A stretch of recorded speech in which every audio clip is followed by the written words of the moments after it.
যে দূরত্ব সেটা কিন্তু খুব একটা চোখে পড়ে। তো এই কারণে আমরা সোশ্যাল মিডিয়াতে বিশেষ করে কোনো রকম উস্কানিমূলক বা ধর্মীয় অনুভূতিতে আঘাত হানে এরকম যদি কোনো পোস্ট আপনাদের চোখে পড়ে, আমাদের স্পেশাল মিডিয়া মনিটরিং টিম আছে, আপনারা আমাদের জানাবেন। আমরা আশা করব দ্রুততম সময়ের মাধ্যমে আইনানুগ ব্যবস্থা নিতে।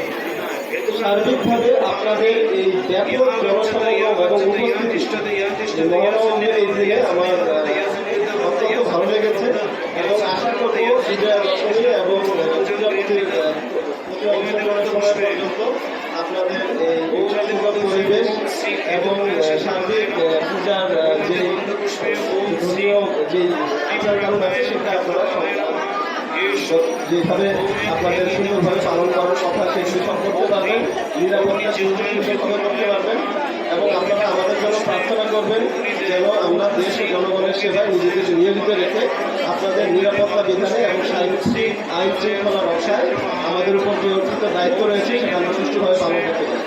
আপনাদের সবাইকে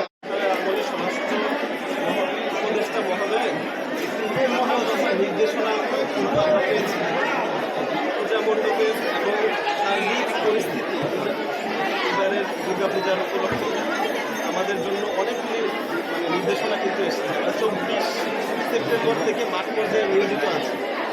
আমরা সিসিটিভি ক্যামেরা, নিরাপত্তা মনিটরিং টিম, স্বেচ্ছাসেবক নিয়োগ, সন্দেহজনক কোনো বস্তুর উপস্থিতিতে দাঁড়ানো, সার্বক্ষণিক বিদ্যুৎ সংযোগ, তারপর ফায়ার সার্ভিসের সাথে অগ্নি নির্বাপক ব্যবস্থা রাখা, ইফটিজিং, যাবতীয় যত কিছু করা সম্ভব